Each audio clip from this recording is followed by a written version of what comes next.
Pak JK, Ya, ini kan ya masih adakah peluang ya ambang batas pencalonan presiden itu di tingkat elit kemudian direvisi sehingga memunculkan lebih banyak calon sehingga pemilih-pemilih pun lebih banyak pilihan?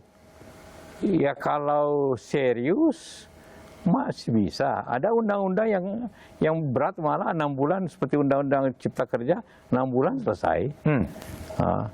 Tetapi ini memang partai-partai besar ini tentu enggan untuk ada perubahan. Kita pahami itu karena dengan partai-partai yang menengah atas, partai-partai PDIP, Golkar, Gerindra tentu lebih cocok dengan, lebih senang dengan ini. Tapi secara keseluruhan nanti kita harus pertimbangkan. Mungkin bukan sekarang, tapi kita harus pertimbangkan kembali supaya lebih demokrasi ini lebih terbuka. Bukan sekarang tuh bukan untuk pemilu 2024. Artinya bisa saja, tapi kelihatannya sulit. Sulit. Iya, karena nanti yang terjadi adalah mencari kombinasi yang cocok, mencari pasangan yang cocok. Sekarang ini belum terpikirkan tentang threshold presidential threshold yang lebih rendah. Tapi kalau Pak JK melihat dengan threshold yang lebih besar, katanya kan itu akan memperkuat sistem presidensial. Plus minusnya di mana sih Pak? Betul, tetapi seperti apa yang kejadiannya sekarang ini, yang potensial secara kenegaraan, secara penglihatan masyarakat, hampir semua tidak punya partai. Ya, jadi mereka harus menjadi partai yang cocok, mencari pasangan yang cocok, dan mungkin juga berkolaborasi atau berpasangan dengan calon partai besar. Artinya dengan threshold yang ada sekarang memang lebih banyak menguntungkan kepada partai-partai besar ya? Iya pasti. Dan memang dia tidak lebih ingin mengontrol siapa kontestan-kontestan yang akan muncul. Iya, mestinya bukan hanya jumlahnya, tapi juga kualitasnya kan. Kualitasnya. Ya, kalau lebih banyak, lebih ada kemungkinan mencari kualitas yang lebih baik. Tapi kalau sekarang kan juga selain proses politik di DPR, ada kan juga sebenarnya gugatan melalui Mahkamah Konstitusi yang diajukan oleh mantan Panglima TNI Gatot Nurmantio yang menggugat pasal soal 25 dan 20. Adakah harapan MK bisa menyatakan seperti Undang-Undang Cipta Kerja bahwa ini pasal itu harus direvisi? Kalau menurut seorang Yusuf Kala sebagai politisi senior? Ya, ada saja kemungkinannya. Walaupun sudah berapa kali, 13 kali itu dibawa ke MK, itu selalu gagal. Saya tidak tahu alasan apa yang dikemukakan oleh Pak Gatot ini sehingga menjadi mengajukan lagi kepada MK. Kalau Pak JK melihat satu pasal diuji sampai 13 kali, ya 13 kali, bahkan dengan Pak Gatot nanti 14 kali akan diuji. Jumlah uji materi ini dimaknai sebagai apa, Pak? Begini, MK kan itu menguji undang-undang dengan undang-undang dasar. Jadi kebetulan di undang-undang dasar tidak ada pasal ya kata-kata yang mengatakan adanya threshold itu. Tidak ada batasannya, hanya partai atau gabungan partai. Ya. Hanya begitu bunyinya di undang-undang dasar itu yang bisa mencalonkan ke presiden, untuk presiden, partai atau gabungan partai. Tidak ada angka di situ. Jadi tinggal apa alasannya? Tinggal menurut saya tinggal bagaimana partai itu menanggapinya. Karena seperti dikatakan sekarang bukan hanya partai-partai besar juga mengalami masalah kan dengan tadi itu. Tapi lebih masalah lagi partai-partai yang surveinya tinggi tapi tidak punya partai. Jadi bagaimana mencari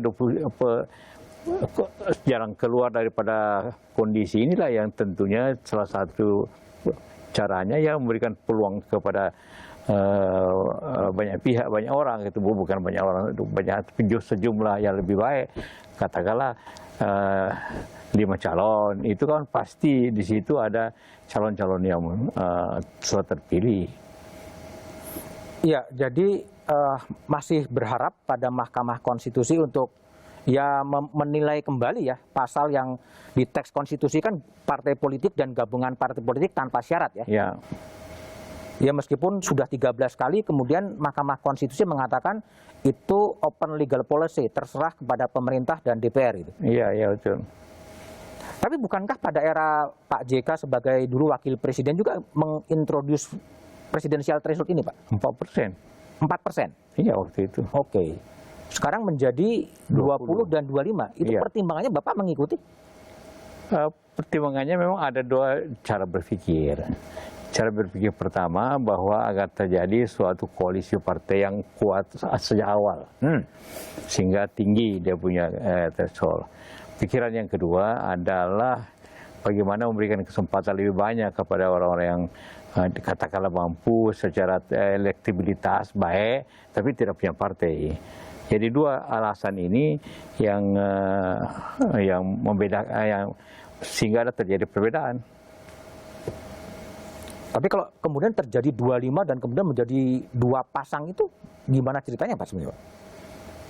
Iya, kalau terjadi maksudnya Ini kan dari thresholdnya menjadi 20% dan 25% kan? ya. Dan pengalaman kemarin kan tinggal 2 pasang head on, waktu Bapak juga Pak Oke, Jokowi oke. JK kan menjadi 2 itu. Syaratnya kan untuk terpilih harus di atas 50%. 50% tambah 1 kan, begitu kan. Kalau 5 belum tentu ada yang bisa mencapai 50%. Berbeda dengan pilkada. Kalau pilkada asal melewati 30%, oke. Kalau pilpres harus di atas 50%. Nah, jadi ya bagaimana mencapai ini? Jadi kalau dua calon jelas pasti 50%. Kalau 5 mungkin semua di bawah 50%. Itu bedanya. Tapi memang akan, kalau dalam perspektif Pak JK, memang akan lebih banyak, 5 calon, orang akan lebih banyak punya pilihan ya. Iya. Tapi mungkin nggak Pak, yang muncul malah 1 calon nanti? Karena penguasaan politiknya begitu dominan gitu? Secara teoritis ya sama dengan pilkada. Tapi saya kira ini tidak. Karena semua mempunyai kepentingan untuk tidak mendukung satu sama lain, tapi mempunyai dukungan sendiri dengan partai-partai, dengan gabungan partai. Oke, ini juga ada satu hal yang menjadi ketidakpastian Pak, soal yang diusulkan oleh Ketua MPR Bambang Susatyo, yang kemudian akan mengamandemen konstitusi untuk memasukkan garis-garis besar haluan negara. Ini momentumnya tepat sekarang?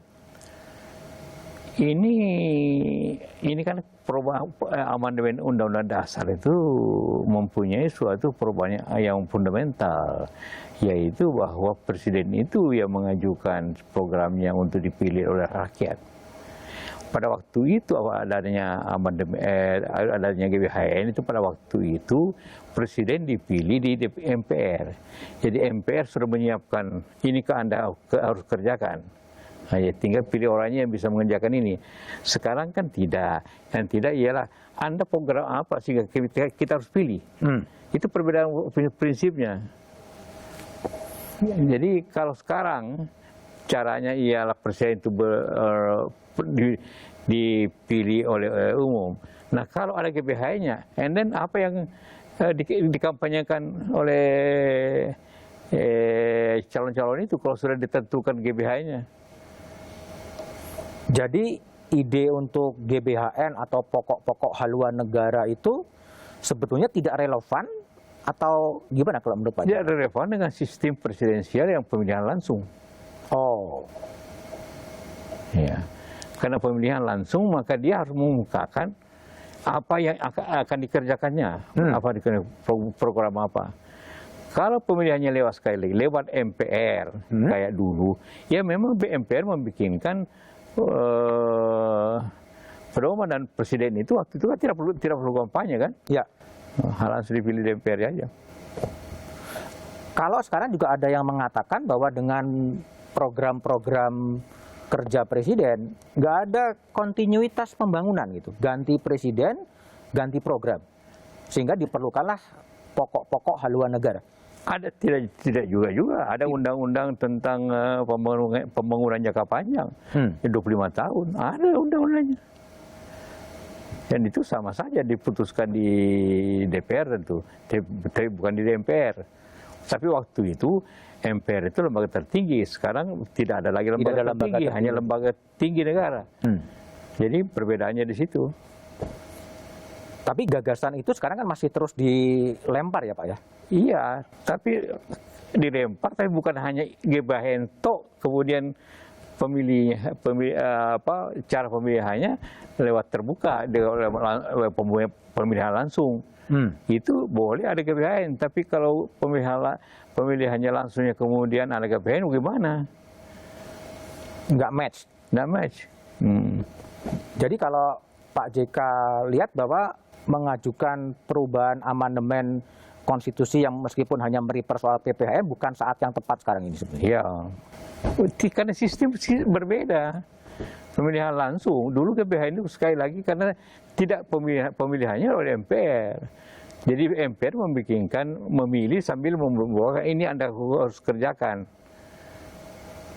Tapi sebenarnya GBHN juga saya 3 kali menjadi anggota DPR mewakili utusan daerah membahas GBHN. Tidak juga menjadi bahagian daripada karena sangat longgar GBHN itu. Oke. Pak JK, ini kembali yang menjadi kerisauan publik ya soal praktek biaya politik yang tinggi, baik untuk pemilu presiden maupun untuk pemilihan kepala daerah, yang berujung pada maraknya korupsi. Betulkah ada korelasi antara biaya politik yang tinggi dengan maraknya korupsi itu, Pak? Iya. Kalau ingin jadi gubernur, itu Anda mesti keluarkan puluhan miliar biaya politik dan biaya kampanye. Kalau tergantung provinsinya. Kalau provinsi besar mungkin ada butuh lebih 100 M, contohnya seperti itu. 100 miliar? Iyalah. Maharnya berapa, ongkos kampanye, ini untuk provinsi-provinsi yang besar ya. Nah, jadi adalah katakanlah orang yang menginvestasi, membantu atau menyokong kandidat itu sebagai investasi, maka dia harus mengembalikannya investasi itu.